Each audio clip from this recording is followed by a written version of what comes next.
क्या होता है एक्वायर्ड इम्यूनो डेफिशिएंसी सिंड्रोम मतलब ग्रुप ऑफ सिम्टम्स।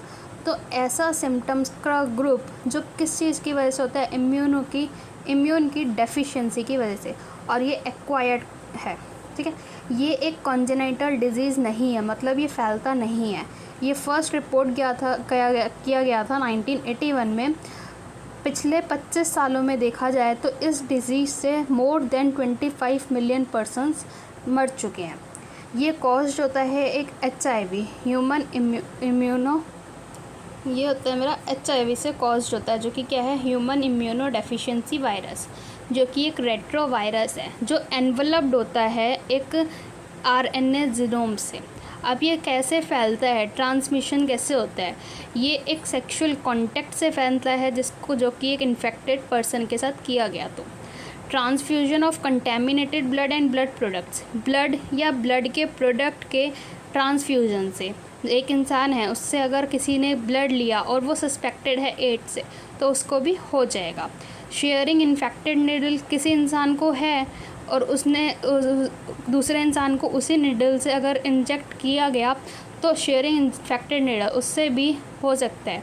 अब कई बार क्या होता है, जो ड्रग एब्यूज़र्स होते हैं, जो इंट्रावेनस ड्रग्स लेते हैं, उनको भी हो सकता है। ये एक इन्फेक्टेड मदर से चाइल्ड के पास भी जा सकता है through placenta. High risk of getting this infection, इस इन्फेक्शन को ज़्यादातर लेने का हाई रिस्क तब आता है जब एक इंडिविजुअल जिसके पास जो कि क्या होता है, जो कि मल्टीपल सेक्स पार्टनर्स होते हैं और ड्रग एडिक्ट्स होते हैं, जो इंट्रावेनसली ड्रग्स लेते हैं, और रिपीटेड ब्लड ट्रांसफ्यूजन इंडिविजुअल, ऐसे लोग जो रिपीटेड ब्लड ट्रांसफ्यूजन करा रहे हैं, और children born to an HIV infected mother.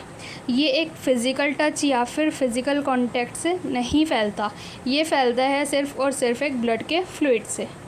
Incubation period होता है इसका 5 से 10 साल का, ये कुछ मंथ से कुछ सालों तक भी होते हैं।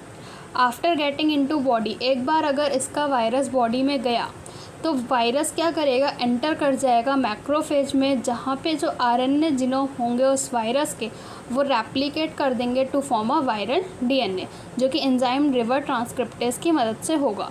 फिर वो वायरल DNA में फॉर्म होते ही इनकॉर्पोरेट हो जाएंगे एक होस्ट सेल के DNA में, और डायरेक्ट इन्फेक्ट कर देंगे उस सेल को वायरस पार्टिकल्स बनाने के लिए। अब मैक्रोफेज क्या करेगा, ये कंटिन्यू करेगा उन वायरस को प्रोड्यूस करने के लिए, जो एक्ट करेंगे एक लाइका HIV फैक्ट्री। अब ये HIV क्या करेंगे, ये एंटर कर जाएंगे T हेल्पर सेल्स में, जो रेप्लिकेट करेगा और प्रोड्यूस करेगा उन प्रोजेनी वायरस को, जो रिलीज हो जाएंगे ब्लड में और अटैक कर देंगे दूसरे T हेल्पर को, जिसकी वजह से डिक्रीज़ हो जाएगा हेल्पर T लिम्फोसाइट्स में। अब इससे क्या होगा, बाउट्स ऑफ फीवर, धीरे मतलब बार बार रुक के फीवर आएगा, डायरिया हो सकता है, वेट लॉस भी हो सकता है। अब T हेल्पर सेल्स का कम होने की वजह से जो पर्सन है वो स्टार्ट कर जाएगा सफरिंग फ्रॉम इन्फेक्शंस। अदरवाइज़ क्या होगा, ये overcome such as those due to bacteria, ये ओवरकम हो सकता है किन की मदद से, बैक्टीरिया जैसे कि माइकोबैक्टीरियम, वायरस, फंजाई और इवन कुछ पैरासाइट जो कि टोक्सोप्लाज्म है। ये टेस्ट किया जाता है through ELISA test, enzyme linked immunosorbent assay के ज़रिए। इसका ट्रीटमेंट अगर देखा जाए तो वो है एक एंटी रेट्रोवियल ड्रग, लेकिन वो भी सिर्फ पार्शियली इफ़ेक्टिव होता है, वो पूरी तरीके से इसको ट्रीट नहीं करता।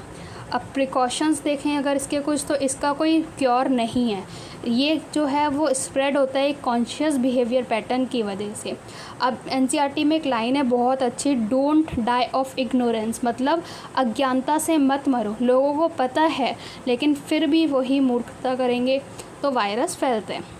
अब NACO और NGO, national AIDS control organisation और नेशनल गवर्नमेंट एजेंसीज़, ये क्या करती हैं, ये एजुकेट करती हैं पीपल को अबाउट एड्स। अब वर्ल्ड हेल्थ ऑर्गेनाइजेशन ने क्या करा, इन्होंने कुछ ब्लड बैंक्स बनाए जो कि सेफ़ हैं HIV से, और यूज़ करा डिस्पोजेबल निडल्स, और कुछ कॉन्डम्स का डिस्ट्रीब्यूशन करा गया फ्री में, और कुछ कंट्रोल करा ड्रग एब्यूज़र्स को, और एडवोकेट करा गया सेफ सेक्स के लिए और regular checkup for HIV। Infection is something that should not be hidden, it may spread. Infection एक ऐसी चीज़ है जिसको हम छुपाएंगे नहीं, हमें छुपानी नहीं चाहिए वरना वो स्प्रेड हो सकती है। दे नीड सिंपैथी इंस्टेड शन बाय द सोसाइटी, उन लोगों को हमें सिंपैथी देनी चाहिए, ना कि उनको जैसे कि सोसाइटी जो आज के टाइम पे करती है, मतलब अब तो थोड़ा हो गया सही, पहले के टाइम पे सोसाइटी क्या करती थी, उनको नहीं अच्छा मानती थी, तो हमें उस चीज़ को अवॉइड करना चाहिए और सिंपैथी देनी चाहिए। जैसा कि हम यहाँ पे एक डायग्राम में देखें तो इस डायग्राम में क्या है, रेट्रोवायरस, ये क्या है, एक वायरल आरएनए प्रोटीन कोर है। इससे क्या हुआ, वायरस इन्फेक्ट कर गया वायरस ने इन्फेक्ट करा नॉर्मल सेल्स को। अब क्या हुआ, वायरल आरएनए जो था वो इनकॉर्पोरेट हो गया सेल में, ठीक है। तो वायरल आरएनए जो प्रोड्यूस हुआ किसकी मदद से, रिवर्स ट्रांसक्रिप्टेज की मदद से। तो ये वायरल डीएनए इनकॉर्पोरेट कर गया एक होस्ट डीएनए में, तो न्यू वायरल आरएनए जो प्रोड्यूस्ड हो गया बाय इन्फेक्टेड सेल, अब ये क्या करेगा, न्यू वायरस को प्रोड्यूस कर देगा। ये न्यू वायरस क्या कर सकते हैं, इन्फेक्ट कर सकते हैं दूसरे सेल को। यहाँ एक नोट है, infected cells can survive while virus are being replicated and released. जो इन्फेक्टेड सेल हैं वो तो सर्वाइव कर सकते हैं, लेकिन जो वायरसेस हैं वो रेप्लिकेट होंगे और रिलीज हो जाएंगे। अब आता है मेरा कैंसर। कैंसर क्या है, हमारा ऑन्कोजेनिक ट्रांसफॉर्मेशन है कुछ सेल्स का, ठीक है। अब ये एक मोस्ट ड्रेडेड डिजीज़ है जिससे कि कई सारे मिलियंस लोग सफ़र कर चुके हैं। हमारी बॉडी में क्या है, हमारी बॉडी का क्या हुआ, जैसे कि सेल की ग्रोथ हुई और डिफ्रेंशिएशन हुआ जो कि हाईली कंट्रोल और रेगुलेटेड होता है, लेकिन कैंसर के केस में ऐसा कुछ नहीं होता। अब नॉर्मल सेल्स क्या करते हैं, नॉर्मल सेल्स शो करते हैं कॉन्टैक्ट इनहिबिशन को, जो कि कैंसर सेल्स इस प्रॉपर्टी को नहीं दिखाते। अब ये कैंसर सेल्स क्या करते हैं, कंटिन्यू करते हैं टू डिवाइड और give rise to mass of cells. Cancer cells divide करना कंटिन्यू रखेंगे और कई सारे सेल का मास बना देंगे, जिसको हम ट्यूमर कहते हैं। ट्यूमर हमारे दो तरीके के हैं, बिनाइन ट्यूमर और मैलिग्नेंट ट्यूमर। बिनाइन ट्यूमर क्या होता है, ये एक ही जगह पे, मतलब अपनी ओरिजिनल जगह पे रहता है, दूसरी बॉडी पार्ट्स में स्प्रेड नहीं होता, तो ये बहुत ही कम डैमेज हमारे को पहुंचाता है। लेकिन अगर मैलिग्नेंट ट्यूमर है तो ये इसमें क्या होगा, जो मास ऑफ प्रोलिफरेटेड सेल्स होंगे जिसको हम नियोप्लास्टिक या ट्यूमर सेल्स कहते हैं, ये क्या कर जाएंगे, सेल्स ग्रो वेरी रैपिडली, ये बहुत ही जल्दी ग्रो करेंगे और अपने सराउंडिंग के नॉर्मल टिश्यूज़ को डैमेज कर देंगे। जैसे ये सेल्स एक्टिवली डिवाइड करेंगे और ग्रो कर जाएंगे टू स्टार्व नॉर्मल सेल्स, मतलब नॉर्मल सेल्स को खाना शुरू कर देंगे, competing for vital nutrients by competing for vital nutrients.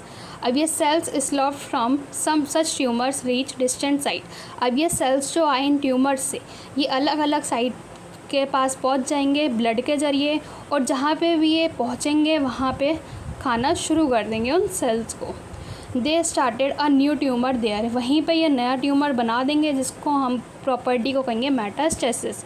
Metastasis ये मोस्ट फ्रेडेड प्रॉपर्टी है मैलिग्नेंट ट्यूमर की। अब कैंसर का कॉज क्या है, कैंसर कैसे होता है, अगर ट्रांसफॉर्मेशन ऑफ नॉर्मल सेल का एक कैंसरस नियोप्लास्टिक सेल में ट्रांसफॉर्म हो गया तो ये कॉज कर देगा। मे बी जो कि किस चीज़ की वजह से हो सकता है, इंड्यूस्ड बाय फिजिकल, केमिकल और बायोलॉजिकल एजेंट्स जो कि कार्सिनोजेंस होते हैं। अब कुछ आयोनाइजिंग रेडिएशंस जैसे कि एक्सरे और गामा रे और नॉन आयोनाइजिंग रेडिएशंस जैसे कि अल्ट्रावायलेट रेस, ये क्या कर देती हैं, ये डीएनए डैमेज लीडिंग टू, ये डीएनए को डैमेज कर देंगे, जिसकी वजह से क्या होगा, नियोप्लास्टिक ट्रांसफॉर्मेशन हो जाएगा।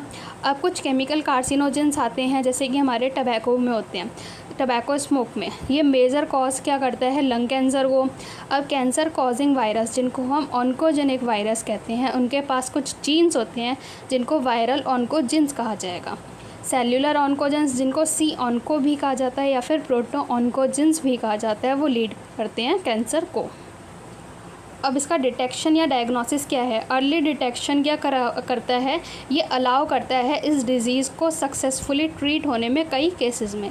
डिटेक्शन जो कि बेस्ड होता है बायोप्सी पे और हिस्टोपैथोलॉजिकल स्टडीज़ पे, मतलब टिश्यू की स्टडी पे, ठीक है, और ब्लड या ब्लड बोन मैरो के टेस्ट पे for increasing cell count in case of leukaemias. Biopsy क्या होता है, इसमें एक टिश्यू का पीस लिया जाता है और कट कर दिया जाता है उसको उसके थिन सेक्शन में और स्टेंड किया जाता है, फिर एग्जामिन किया जाता है माइक्रोस्कोप के अंदर। इस प्रोसेस को हम बायोप्सी कहेंगे। टेक्निक्स क्या हैं, कुछ रेडियोग्राफी जैसे कि use of X-ray, CT scans, MRI जो कि यूज़फुल होती हैं to detect cancer of internal organs. CT scan क्या करता है, ये यूज़ करता है एक्सरेस को to generate a 3D image of internal organs of an object. MRI में क्या होता है, कुछ स्ट्रॉन्ग मैग्नेटिक फील्ड्स यूज होती हैं और non ionising radiations. Antibiotics against cancer specific antigens जो कि यूज होती हैं to detect the certain cancers. Techniques of molecular biology जो कि डिटेक्ट होती हैं जीन के, एक इंडिविजुअल के जीन में with inherited susceptibility to certain cancers. Avoid exposure to particular carcinogen, हमें एक पर्टिकुलर कार्सिनोजन के अगेंस्ट हमें अवॉइड करना चाहिए ये सब चीज़ें, जैसे कि एक टबैको स्मोक है हम उस जिससे कि एक लंग कैंसर होता है, तो हमें ये सब चीज़ें अवॉइड करनी चाहिए। अब ट्रीटमेंट क्या है इसका, हम सर्जरी करा सकते हैं, रेडिएशन थेरेपी, इम्यूनोथेरेपी। अब रेडिएशन थेरेपी इससे क्या होगा, जो ट्यूमर सेल्स हैं वो इरेडिकेट हो जाएंगे लीथली, जो टेकिंग के proper care of normal tissue, जिसमें एक नॉर्मल टिश्यू की प्रॉपर केयर की जाएगी उसके सराउंडिंग ट्यूमर मास से, ठीक है। अब सेवरल कीमोथेरेपिक ड्रग्स आते हैं जो कि कैंसर सेल्स को मारते हैं, जिनमें से कुछ स्पेसिफिक होते हैं एक पर्टिकुलर ट्यूमर के लिए। मेजॉरिटी ऑफ ड्रग्स का साइड इफ़ेक्ट्स भी होता है जैसे कि hair loss, anaemia etcetera. Mostly जो कि ये ट्रीटेड होते हैं by the combination of surgery, radiotherapy और कीमोथेरेपी। सर्जरी भी करानी पड़ती है, रेडियोथेरेपी भी लेनी पड़ती है और कीमोथेरेपी भी। Tumour cells have been shown to avoid detection and destruction by the immune system. Therefore, patients are given substance called biological response modifiers such as alpha interferons, which activate their immune system and help in destroying the tumor. देखा गया कि जैसे tumour cells क्या करते हैं, immune system से detection या distraction को अवॉइड करते हैं, तो इसीलिए पेशेंट्स को कुछ सब्सटेंस दिए जाते हैं जैसे कि बायोलॉजिकल रिस्पॉन्स मॉडिफायर, जिनको हम अल्फ़ा इंटरफेरॉन्स कहते हैं, जो एक्टिवेट कर देते हैं उस इंसान के इम्यून सिस्टम को और उस ट्यूमर्स को डिस्ट्रॉय करने में।